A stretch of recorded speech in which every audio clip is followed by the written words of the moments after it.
Well, this is a treat. I get to introduce you.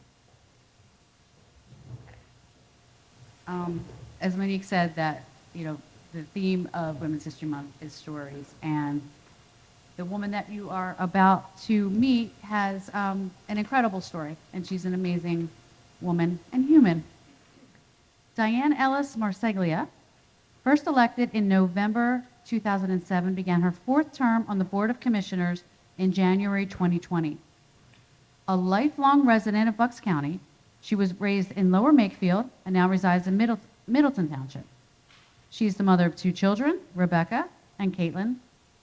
With a reputation for demanding responsible government spending, Commissioner Marseglia has advocated for greater transparency and ethics. She accepts the responsibility for researching and vetting all county actions and actively advocates for improvement or changes to policies and programs that are ineffective or inefficient to residents. Commissioner Marseglia holds a bachelor's degree in sociology and criminal justice from the University of Delaware and earned her Master of Social Work from the University of Pennsylvania. As a clinical social worker, Diane worked with children and families in Bucks County for more than 2 decades and brings a wealth of experience and knowledge to county government, where human services are a primary function. During her tenure, Commissioner Marseglia has championed programs including Code Blue, specialty courts, and crisis intervention training. She has promoted dredging of the Delaware River at the Keynote Industrial Port Complex, improved response to mental health and substance abuse in the prison system, led the county in developing a response to feral cats, helped to create suicide prevention task force. Commissioner Marseglia is the county representative to the Bucks County Emergency Health Council, Local Emergency Planning Commission. She serves on the Pennsylvania Commission on Crime and Delinquency, teaches at Bucks County Community College. She has also served her community on both in the Chamonix School Board and the Middletown Township Board of Supervisors. It is my pleasure to welcome Diane Ellis Marseglia.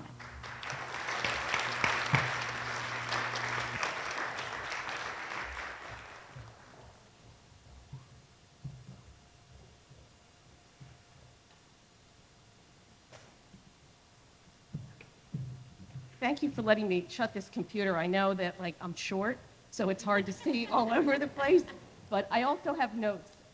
Thank you for letting me be here. What a great way to end Women's History Month to be here. And for me, this is a double month. Not only is it Women's History Month, but it's also Social Work Month. And it was my daughter's birthday this month, so this is a big month for me. I'd like to begin today with a disclaimer. And I'm going to tell you right now that I'm going to tell you later never to do this. But I'm a work in progress. So my disclaimer is that even though I hold elected office, and even though I am a woman, I am sometimes uncomfortable speaking about women's issues because I haven't always found my gender to be an impediment to things. And I feel like I'm supposed to have war stories when I come up here, and I don't always have them. And that makes me worry that I don't have the words of wisdom. So that you know that. And I also feel, as I think most women do, that when we have to talk about ourselves, it's only easy when we're self-deprecating. So to be able to talk about myself or even hear someone talk about me, it's very, very difficult. But that's one of the things that I know we need to get used to if we are going to be leaders. So I ask you today with great humility to know that I am going to share some things about myself and my opinion on how women are doing today. But please know that I may not be saying anything you don't already know. And I appreciate just having the opportunity. So at 62, I'm sort of in the sandwich of the women's movement. It sort of happened before I was aware there even was one, because they were doing things in the 60s and I was just a little kid. What I do remember, however, and sorry for any men that are in here, but they were burning bras, and I remember being 9 or 10 and being so upset because I wanted to be able to wear a bra, and here they were doing it. So I still remember that torment, but I understood eventually what they were doing. And by the time I graduated from high school in 1978, we finally had laws on domestic violence. The word rape was in the periodical literature, where it hadn't been before, and things were beginning to change. Roe versus Wade had happened. I mean, women were starting to come of age. And I went off to college like that's what you always did. Never thought it was anything different. And off to grad school without thinking of it. And I'm grateful for the women's movement. Because of that, they prepared me to be able to be independent and to be able to be a leader one day. And the other thing the women's movement did is I had this dream of getting married and having kids and a white picket fence, and I was allowed to have that dream too. And I even stayed home as a stay-at-home mom for 6 years. But again, thanks to the women's movement, I went back to work. I had to work my way back up, but I also was able to get a divorce and hold on to my kids and my home where I still am. And I think I have to thank the history of women for that because that's how I ended up here. The truth is, too, sometimes I think my gender has helped me, and I think that's okay for us to say. I think that people talk to me because I'm a female. I think that a lot of times, you know, even in my position now, I'm the one that people will call to talk to about a personal problem. They know with me, at the very least they think they're going to get with me a discussion and maybe no judgment, that I'm not going to lecture them. I think if you talked to the men that I have served with, and I've been serving for 14 years, and I have only served with men, that they will all tell you, both parties, that I'm the one that gets the call about mental health and substance abuse and the parent that is having difficulty with their parent. I get calls from people who have children in the jail, and I don't really think it's because I'm the social worker. I think they look at our pictures and they assume that I'm the one that's going to be able to listen to them, that I'm the one that's not afraid to be kind. And I think that as women, we have that dual agility. And we can talk about later on whether that's nurture, nature, did it happen because of the way we were raised, or is it a biological thing? But as women, we can sit there and get the information, know about the nuance of things, and then shift and be able to listen to somebody with compassion and empathy. And I think we take that knowledge and then we go ahead and we start working on the problem. But we work on it from a point of passion, and I think that that is our superpower. So I think you should embrace it. There is no reason that you can't be absolutely fierce and absolutely warm. So I encourage people to do that. People have often asked me, if women make up 51% of the population, shouldn't we be 50% of the elected officials, the judges, the lawyers, the teachers, the business owners? Sure. But don't worry, we are catching up. Part of the fact that we weren't in those roles had to do with the old boys network, right? So I think about it when I was a little bit younger and the men went out on the golf course, right? You didn't take a woman in your foursome. Men played handball with other men. They went out to an Eagles game and had a beer with other men. That's how that happened, that men got into leadership positions and men and women didn't. But we're changing that. The other day, I had 2 male lawyers that would call me. I was thinking about this. They happen to be working out at the Planet Fitness near me, and they know I go there, and they said, hey, are you going to the gym? I was on my way over, and I thought, well, this is going to be interesting. Are we going to run together on the treadmill, or what will happen?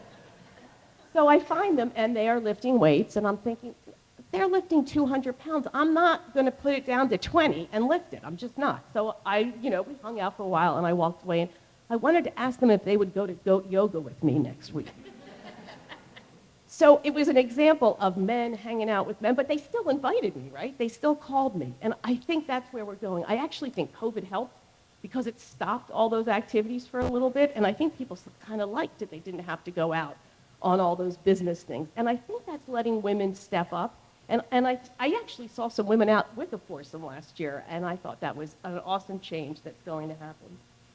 So I wanted to talk for a couple minutes about things for women in general that we can do as a group to make ourselves into better positions and leaders, and then what we could do as individuals for yourself. So the first thing I wanted to talk about was gender specific in terms of making sure that you are not alone at a table.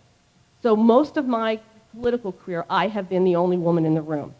That has changed in the past 2 years. I cannot believe we went from when I started as a commissioner, we had 13 department heads and 2 were women. I believe we have 9 women now, including our COO, which is amazing.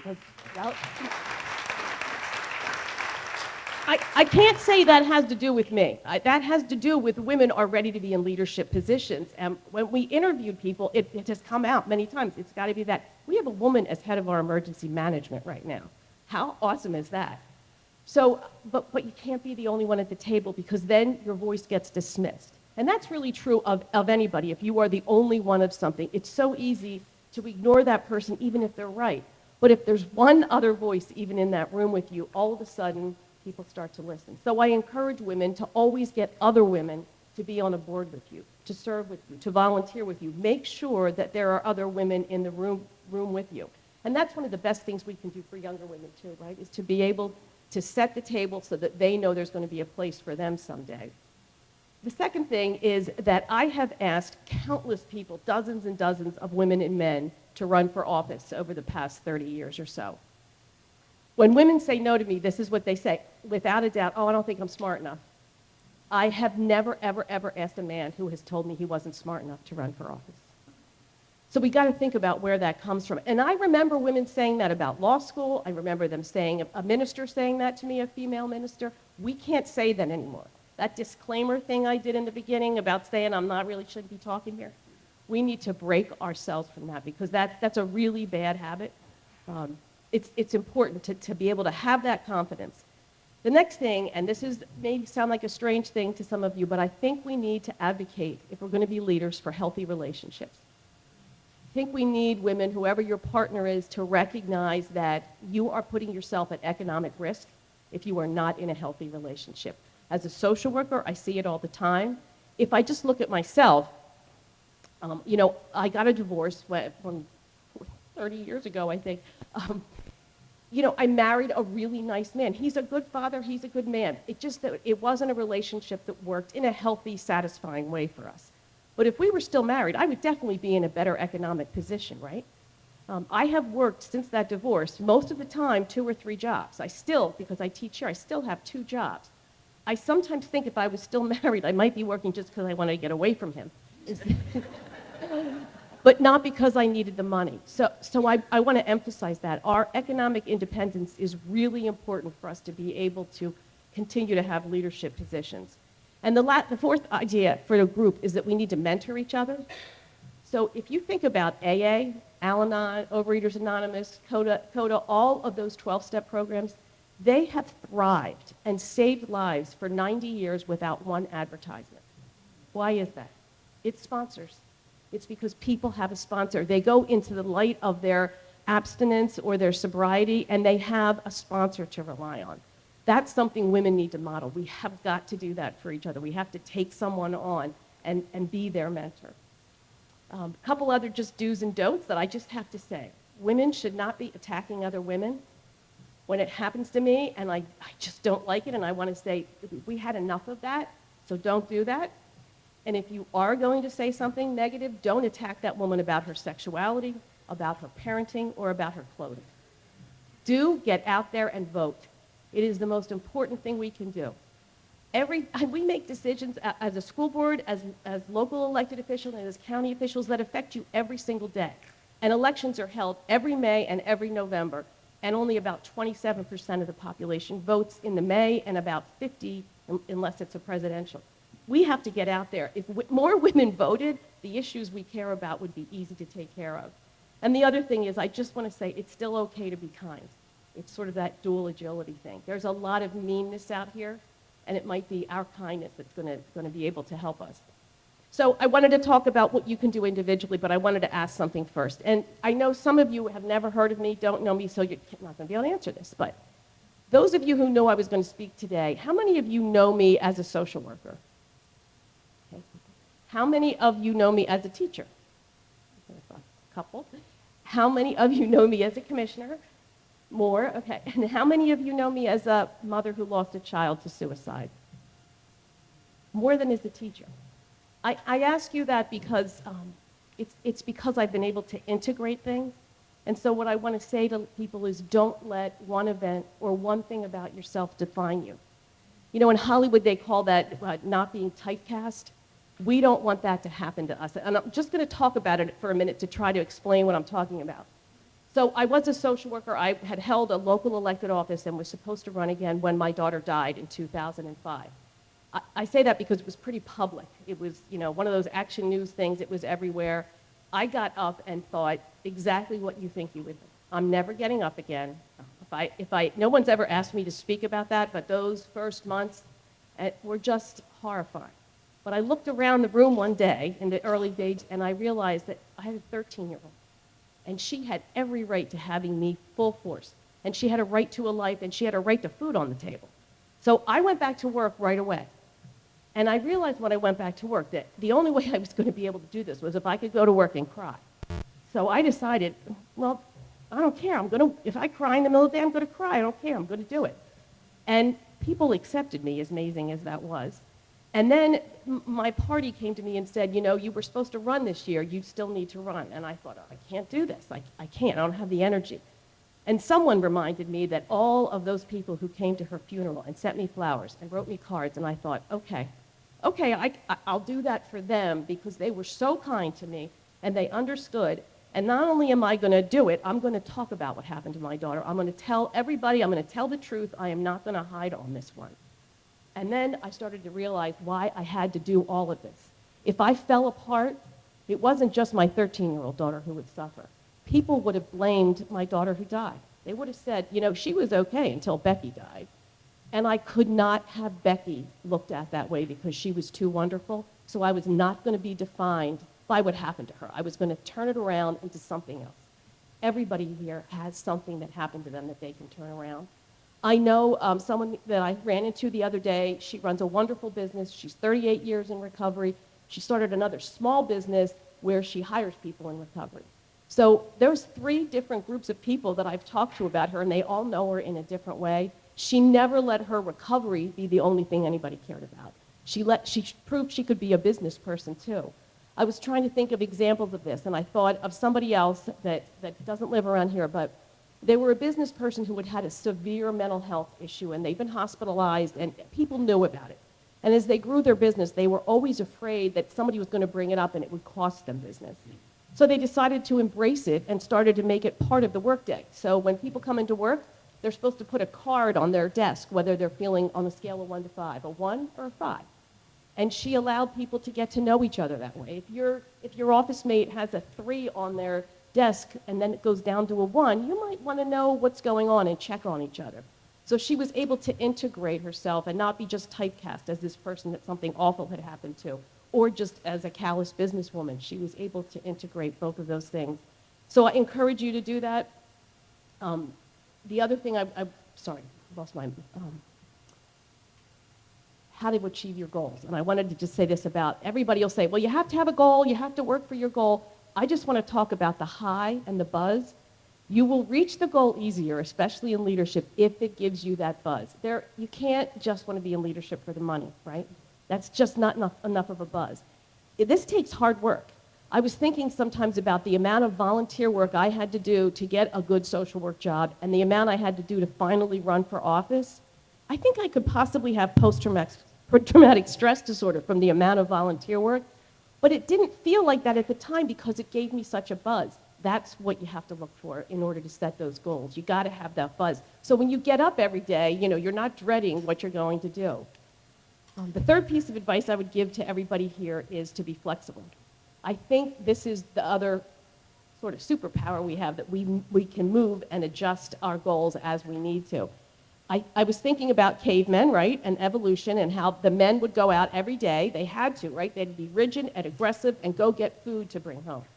But the person in the cave had to make sure no one got in the cave, had to make sure the kids had warm, had to cook the food from the day before, had to handle everything. So we evolved as people who are flexible. So that's what we need to do. We need to continue to be flexible as we try to reach our goals, flexible with our employees. It's what we do. It is, I think someone else said that it's our nature. There's no reason for us not to continue to embrace ourselves with that. Finally, I wanted to just talk about self-care because that's hugely important to us.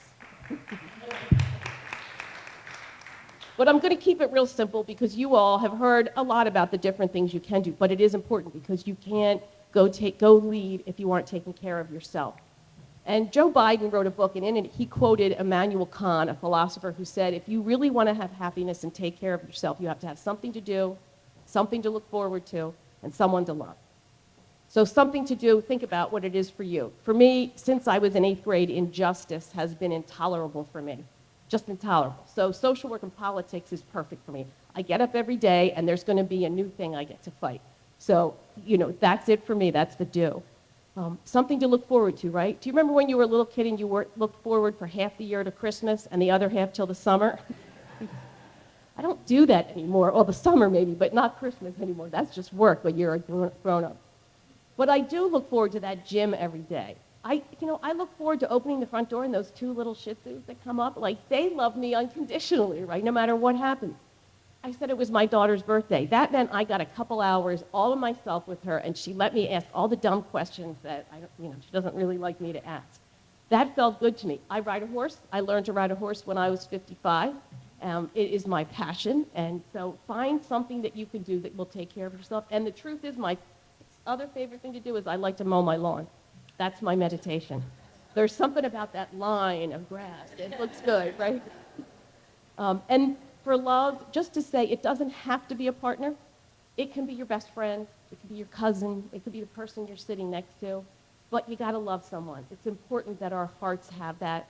And it's okay also to let somebody love you back. And finally, I just wanted to say a couple things about myself. So how I personally get through things in order to be able to hold myself together to hold the commissioner seat, especially during the first 10 years when it was pretty rough because I was the minority political party, so I was dealing with that as well as being a woman. But, and through COVID, which was not easy, the first thing I would say for me, and this may not be you, is that I can find funny in anything. Humor is it. Like, the worst things that have happened to me, and I mean that, there's got to be a piece of humor in that. I am sure I learned that from my mother. She was a very sarcastic person, but it does help. It helps you to get through things. The other thing I would say is to try not to deny yourself. And what I mean by this, and this is sort of a social work thing, and I think about, there's a President Garfield once said, the truth will set you free, but first it's going to make you miserable. So we need to be truthful about ourselves. If you think about babies and toddlers, right, they don't hold anything back. They just are who they are. But something happens as we grow up, and we don't do that anymore. And part of that is socialization and behavior, but in part of that, we start to lose ourselves. And when we start to lose ourselves, we start to camouflage ourselves, and women do it more than men. That's partly because we have the accessories to do that. We wear makeup, we can dye our hair, we can get a fancy car, we can go to a special gym, we can get our hair changed anytime we want, but we have to be careful that we're doing it for ourselves, that we're not camouflaging who we are. If you are, and you have that denial, and we all have it a little bit, you are walking around with a big, heavy bag of denial all the time. And it's been my experience that it comes out in two ways. Either you get angry and project it onto your employees and people around you, or you project it onto yourself. And when women project it onto themselves, they become depressed, but more important, they become, the worst thing I think there is shame. And shame will hold you back from leadership every single time. So it's important to start to work on that, embracing who you really are inside. And the final thing is I encourage you to find your bold. And that doesn't mean being loud. It doesn't mean being rude. It means being forthright and valiant and courageous and be unflinching in your goals. You can go boldly on a little step, then a big step. You can find a matter that's important to you and go very boldly on that, and then go on to a bigger step, and you will never stop. As I close, I want to give you two sayings, because it's important that we include sayings and things. The first one is that, and this is, I love this for women, you can't be walked on unless you're laying on the floor. And the second one is from George Adair, who said, everything, absolutely everything you want is on the other side of fear. Thank you.